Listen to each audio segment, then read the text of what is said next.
Pour définir le logarithme népérien en terminale, on part de la fonction exponentielle. On a vu que la fonction exponentielle était continue sur grand R. Elle est strictement croissante et on a vu que les limites, eh bien, en moins l'infini c'est 0 et la limite en plus l'infini c'est plus l'infini. On peut donc appliquer le corollaire du théorème des valeurs intermédiaires pour dire que si je prends n'importe quel réel strictement positif, donc dans l'intervalle 0 plus infini, l'équation exponentielle de x égale a admet une solution unique dans grand R. Cette solution unique, eh bien, je vais l'appeler logarithme népérien de a, qu'on va noter ln de a. Et la fonction logarithme népérien, eh bien, c'est la fonction qui, à tout réel x strictement positif, va associer le logarithme népérien qu'on va noter ln de x. Avec la calculatrice, en appuyant sur la touche ln, vous avez voilà, deux exemples. Ln de 1,5 qui est environ égal à 0,405 et ln de 3 qui est environ égal à 1,099.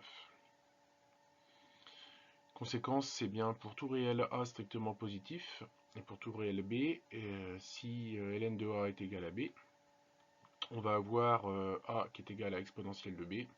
Et réciproquement, si on a a égale exponentielle de b, et bien b c'est ln de a. On dit dans ce cas-là que la fonction ln, eh bien c'est la réciproque de la fonction exponentielle.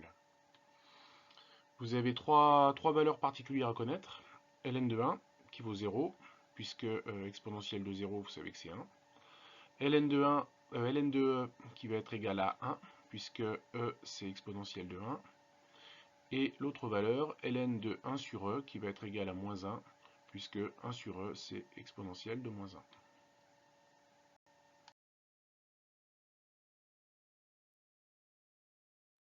Par la suite, on obtient les deux propriétés suivantes, à savoir que pour tout réel x positif, eh bien, exponentielle de ln de x va être égal à x, et pour tout réel x, le logarithme de exponentielle de x va être égal à x. Ça, c'est dû au fait que la fonction ln, c'est la fonction réciproque de l'exponentielle. Ainsi, pour résoudre l'équation exponentielle de 3x égale 5, on peut prendre le logarithme pour chaque membre de... On applique le logarithme à chaque membre de l'équation et on obtient à gauche ln de exponentielle de 3x, c'est-à-dire 3x, est égal à ln de 5. Et il reste à diviser par 3 pour obtenir la valeur de x qui est égale à 1 tiers de ln de 5. Pour les courbes représentatives des fonctions logarithmes exponentielles, eh bien, on va retrouver une symétrie axiale par rapport à la droite d'équation y égale x. C'est le cas pour les courbes de fonctions réciproques. Si vous prenez un point M de coordonnées BA, eh bien ce point il appartient à la courbe de la fonction exponentielle, si et seulement si, eh bien son ordonnée est l'image de l'abscisse par la fonction, c'est-à-dire ici a est égal à exponentielle de b, et par rapport à ce qui a été vu précédemment, eh bien ça équivaut à écrire que ln de a est égal à b. Et dans ce cas-là, eh bien, on a le point M' de coordonnées AB qui appartient à la courbe de la fonction logarithme. Et donc on va retrouver ces deux points qui sont symétriques par rapport à la bisectrice d'équation y égale x. Propriété suivante qui vous donne le sens de variation de la fonction ln, à savoir que la fonction ln est strictement croissante sur l'intervalle 0 plus infini.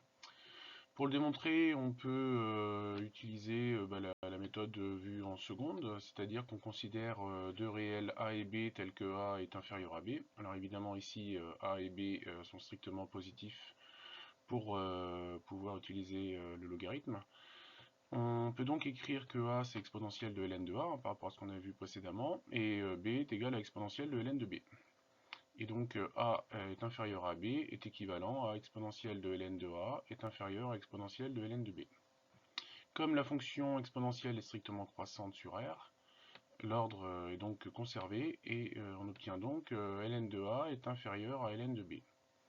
En supposant a plus petit que b, on obtient ln de a inférieur à ln de b, ce qui veut dire que la fonction ln conserve l'ordre et on peut donc affirmer que la fonction ln est strictement croissante. Conséquence, on a deux propriétés. Quand est-ce qu'on a deux logarithmes qui sont égaux? Eh bien, la seule possibilité, hein, du fait que la fonction ln est strictement croissante, eh bien, on va avoir ln de a qui va être égal à ln de b si et seulement si a est égal à b, hein, c'est la seule possibilité. Et en particulier, si vous remplacez b par 1, vous obtenez ln de 1 qui est égal à 0. Hein. Et donc ln de a va être égal à 0 si et seulement si a est égal à 1. Et pour les inéquations, on va utiliser la propriété suivante. ln de a sera inférieur à ln de b si et seulement si a est inférieur à b, hein, puisque l'ordre est conservé. Et en particulier, là aussi, si je remplace b par 1, j'obtiens ln de a est négatif si et seulement si a est inférieur à 1. Et de la même façon, eh bien, on obtiendra ln de a qui sera strictement positif si et seulement si a est supérieur à 1.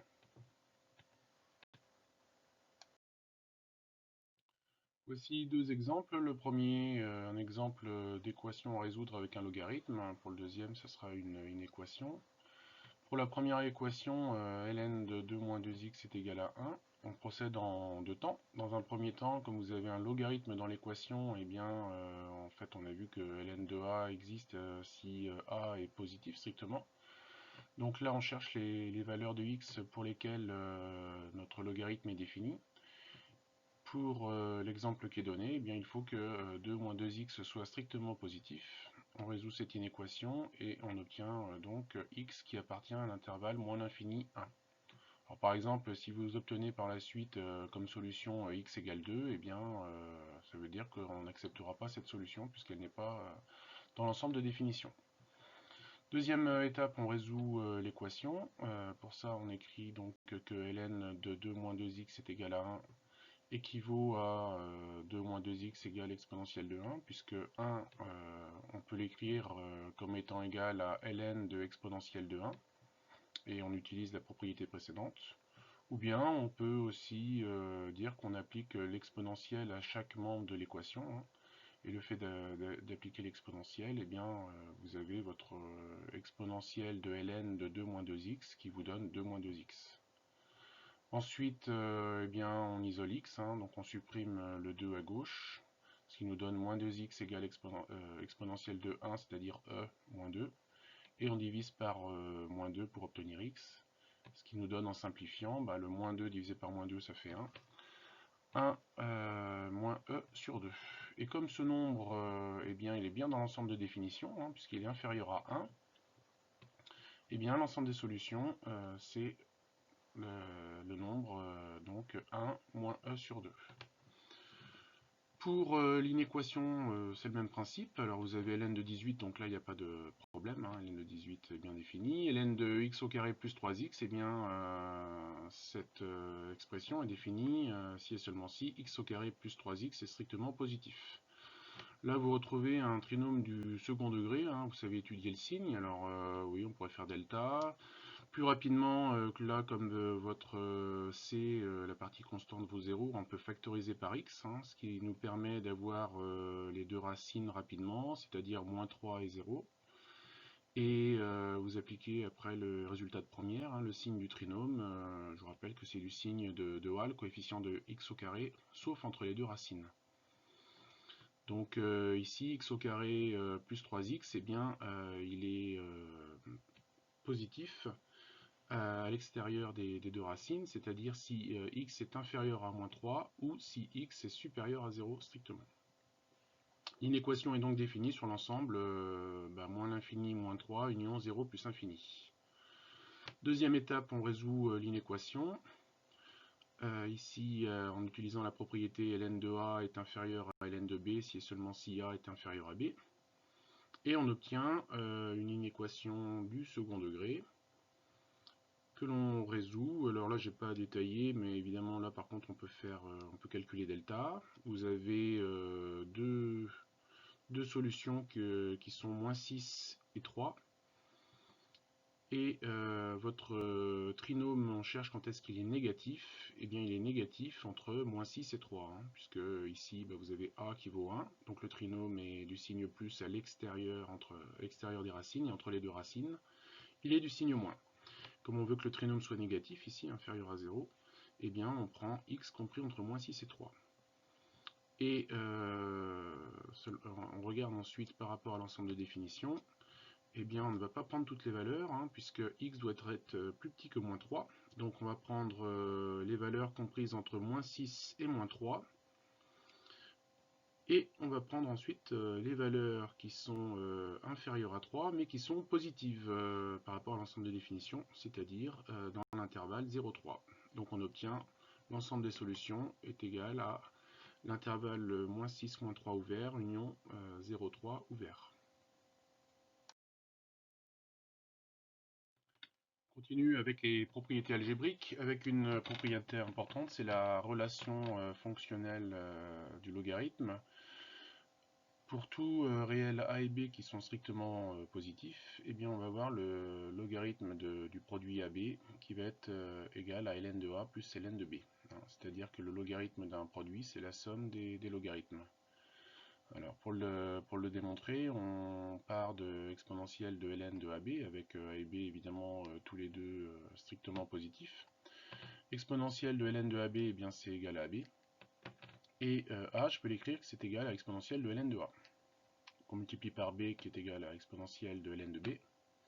Et propriété de la fonction exponentielle, eh bien, on sait que on obtient exponentielle de ln de a plus ln de b, on ajoute les exposants. Et vous avez ainsi deux exponentielles qui sont égales, c'est exponentielle de ln de ab et exponentielle de ln de a plus ln de b. Et cette égalité nous donne évidemment ln de ab est égal à ln de a plus ln de b. Donc le logarithme transforme un produit en une somme. Pour l'exemple 4, eh bien, si on veut calculer facilement ln de 3 moins racine de 8 plus ln de 3 plus racine de 8, vous avez une somme de deux logarithmes, eh bien on écrit que c'est le logarithme du produit. Et on obtient une entité remarquable, ici a carré moins b carré. Donc on obtient dans la parenthèse 3 au carré moins racine de 8 au carré, ce qui nous donne en fait 1. Et ln de 1, vous savez que c'est 0.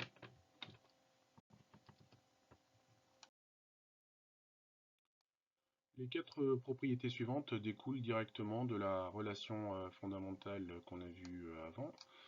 Pour le logarithme d'un inverse, eh bien, on démontre que c'est l'opposé du logarithme, savoir que ln de 1 sur a c'est moins ln de a.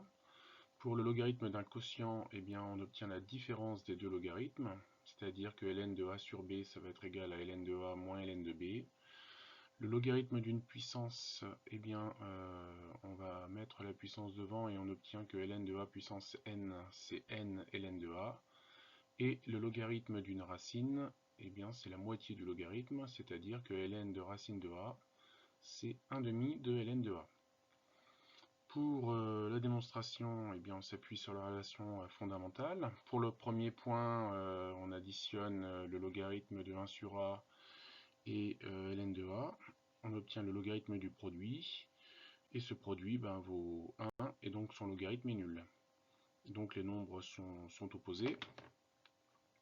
Pour le deuxième point, on utilise ln, donc ln de a sur b est égal à ln de a fois 1 sur b, divisé par b c'est multiplié par l'inverse. Et on réutilise le résultat précédent, c'est-à-dire que ln de 1 sur b c'est moins ln de b. Donc on obtient la différence sur les deux logarithmes. Pour démontrer la propriété avec la puissance, dans un premier temps, on va démontrer que la propriété est vraie pour tout entier n naturel. Donc là, on peut faire un raisonnement par récurrence. Bon, c'est pas très compliqué à démontrer. Pour l'hérédité, eh bien, on va avoir a puissance n plus 1 qu'on va écrire comme étant égal à a puissance n fois a. Et donc le logarithme de ce produit, eh bien, ça va être la somme des logarithmes, toujours selon la relation fondamentale du logarithme. Et on obtient n plus 1 ln de 1 de ln de a, c'est-à-dire que la propriété est héréditaire. Et donc vrai pour tout entier naturel n, Et pour montrer qu'elle est vraie pour n'importe quel entier relatif, eh bien, si on se place dans le cas où n est un entier relatif négatif, c'est-à-dire n appartient à z-, on peut écrire dans ce cas-là que n est égal à moins p, où p est un entier naturel, et on remplace n par moins p, on obtient ln de a puissance moins p, par définition c'est 1 sur a puissance p, et le logarithme de 1 sur a puissance p, ben on sait que c'est moins ln de a puissance p. Et comme p est un entier naturel, et qu'on a démontré juste avant que la relation était vraie pour les entiers naturels, et bien on peut écrire que c'est moins p ln de a. Et le moins p, eh bien c'est égal à n, et on retrouve n ln de a. Et on a ainsi démontré que la propriété est vraie pour tous les entiers naturels, mais aussi les entiers relatifs qui sont négatifs. Pour le dernier, eh bien on additionne ln de racine de a et ln de racine de a, ce qui nous donne ln de a. Et donc après, on a juste à diviser par 2 pour prouver que ln de racine de a, c'est 1 demi de ln de a.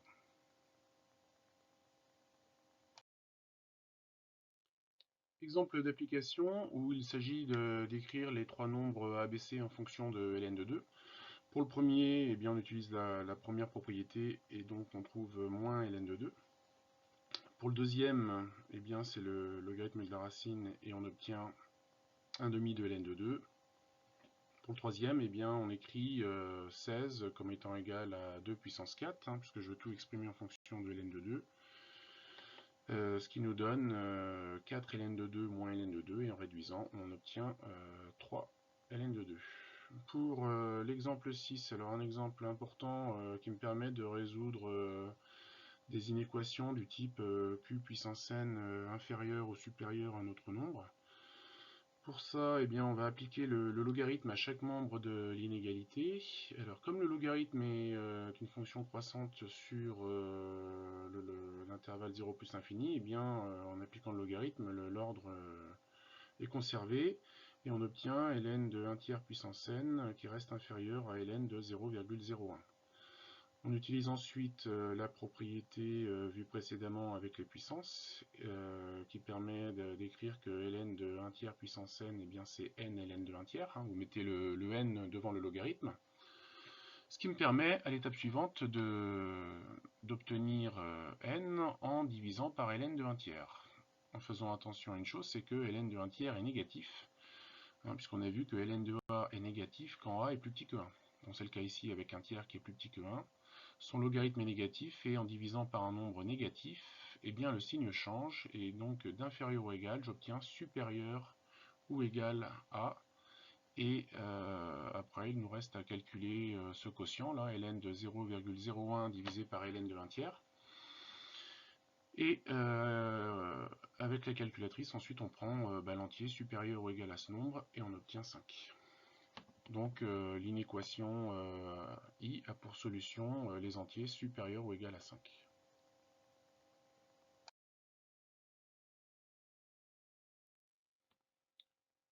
Pour la fonction logarithme, on va voir que la fonction logarithme est continue et dérivable sur 0 plus l'infini, et un résultat important à retenir, c'est que la dérivée de la fonction ln, eh bien, c'est la fonction inverse.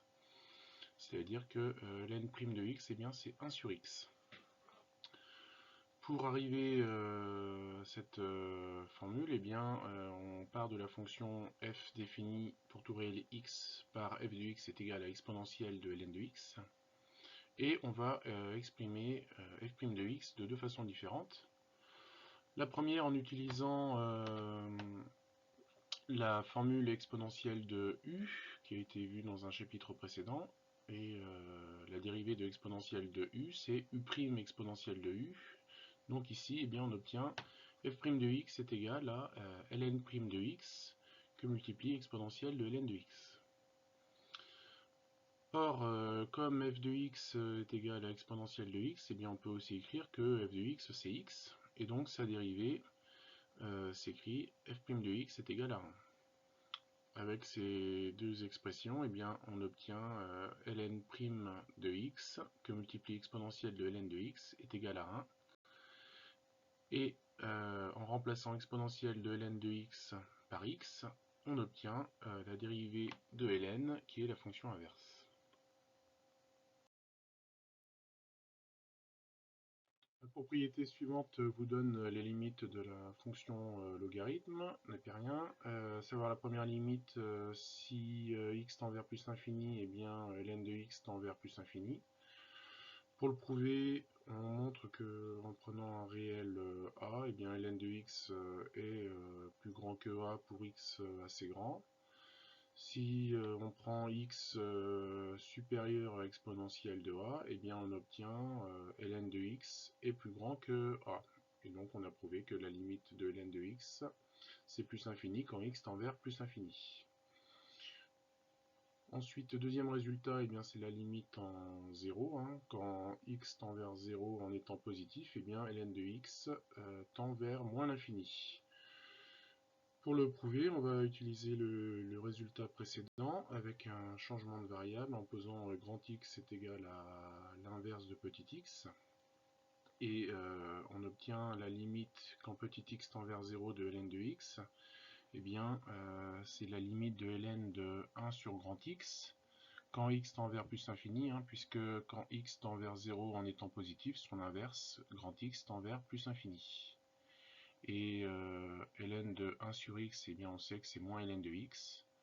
Et avec la limite qu'on a prouvée précédemment, eh bien on obtient la limite qui est égale à moins l'infini. On retrouve ici le tableau de variation et la courbe représentative de ln.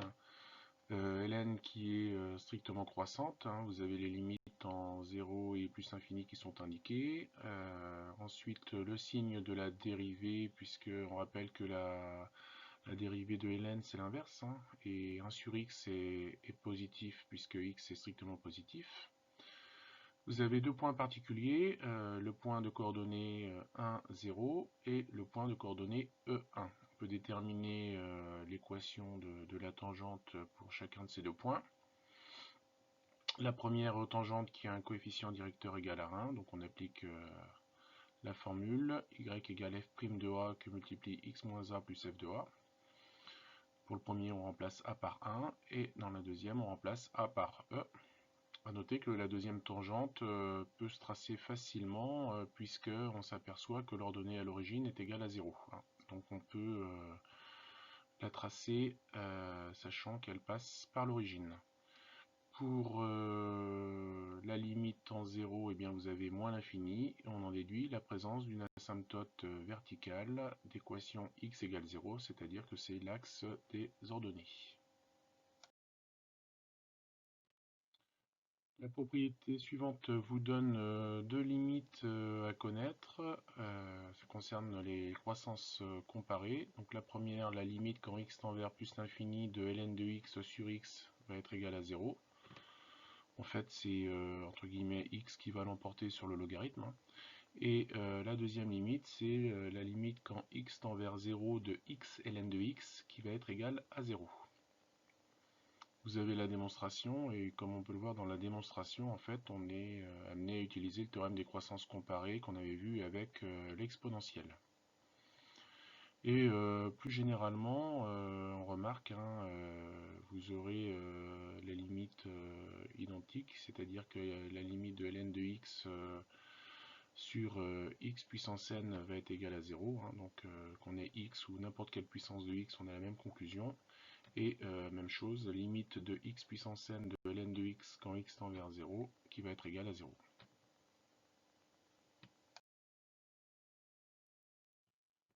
La limite suivante découle du fait que la fonction ln est dérivable. Donc on va utiliser le taux d'accroissement. Alors on obtient le résultat, la limite quand x tend vers 0 de ln de 1 plus x sur x est égal à 1. Alors on écrit pour cela que ln de 1 plus x, eh bien c'est ln de 1 plus x moins ln de 1. On divise par x et on voit apparaître ici le taux d'accroissement de ln avec la formule qu'on aura appelée sur le chapitre de la dérivation, c'est-à-dire que f de a plus h moins f de a sur h tend vers f' de a lorsque h tend vers 0. Et bien ici f c'est ln, a c'est 1, et à la place de h on a x. Donc, comme ln est dérivable en 1, eh bien, cette limite, ça va être ln' de 1. Et comme la dérivée de ln, c'est la fonction inverse, on obtient l'inverse de 1, qui est égal à 1. Pour déterminer des limites, vous avez plusieurs méthodes. Alors la première, ça consiste à factoriser, notamment par le terme prépondérant quand on a une limite en plus l'infini. Par exemple, si vous voulez déterminer la limite quand x tend vers plus l'infini de ln de x moins 2x, donc dans un premier temps on voit qu'on a une forme indéterminée puisqu'on obtient entre guillemets l'infini moins l'infini.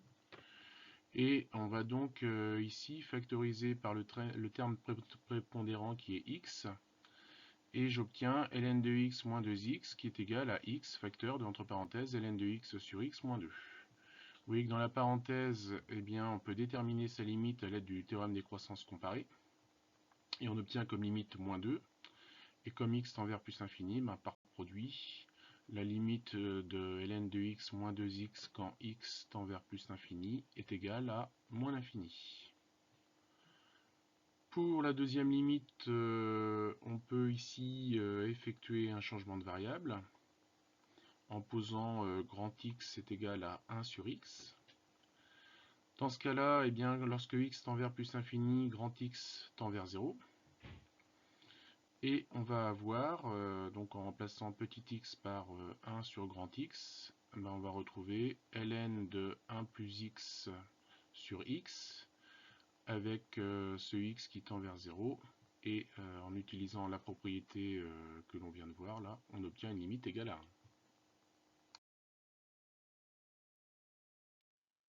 On continue avec la fonction ln de u, qui est une fonction composée de u suivie de ln. Pour que cette fonction soit définie, évidemment, il faut que u soit strictement positif sur l'intervalle i, pour assurer l'existence de ln de u. Et une formule importante à retenir, c'est que la dérivée de ln de u, eh bien, c'est u' sur u. Alors vous avez la démonstration en utilisant formule la dérivée de verron u. Et donc si u est strictement positive, eh bien, vous pouvez voir que la dérivée de ln de u et u' vont être de même signe, et vous aurez donc les fonctions u et ln de u qui auront le même sens de variation. Un exemple avec f de x qui est égal à ln de x au carré plus 3. Alors cette fonction f, eh bien, elle est définie sur grand R, hein, puisque vous savez qu'un carré est positif. Donc si je prends x au carré plus 3, eh bien, c'est strictement supérieur à 0, quelle que soit la valeur de x. Si vous faites la dérivée de f, eh bien, vous voyez que u de x est égal à x au carré plus 3. La dérivée de u est donnée par u' de x est égal à 2x, hein, on dérive x au carré, la dérivée de 3 c'est 0, et on obtient 2x sur x au carré plus 3. Vous avez ici un exemple de calcul de limite avec une fonction f du type ln de u. Ici, u de x est égal à x plus 2 sur x au carré. Dans un premier temps, on détermine la limite de u de x, hein, de ce que j'ai entre parenthèses. Donc ici, on factorise par x, hein, comme on l'a déjà vu dans un chapitre précédent. Ce qui me permet de dire que la limite de u de x est égale à 0. Et ensuite, eh bien, on utilise la limite de logarithme de x quand x tend vers 0, et on sait que c'est moins l'infini. Hein. Donc, par composition, on obtient la limite de f de x qui va être égale à moins l'infini quand x tend vers plus l'infini. Hein. On a utilisé ici le théorème sur la limite d'une composée. Vous avez ici un paragraphe sur le logarithme décimal qu'on utilise dans plusieurs domaines, comme par exemple en chimie avec le pH. Alors le logarithme décimal, hein, qui est un logarithme, on dit de base 10, eh bien il est défini sur 0 plus l'infini par log de x est égal à ln de x sur ln de 10. Sur la calculatrice, hein, vous trouvez la touche log, LOG. Et vous avez les propriétés suivantes, hein, qui ne sont pas tellement difficiles à démontrer, à savoir que le logarithme de 10 puissance n, eh bien c'est n. La fonction logarithme est strictement croissante sur 0 plus infini, hein, comme ln. Et comme pour ln, on retrouve la relation log de AB, le logarithme du produit, qui est égal à la somme des logarithmes, hein, savoir log de A plus log de B, et le logarithme du quotient A sur B, qui est égal à log de A moins log de B.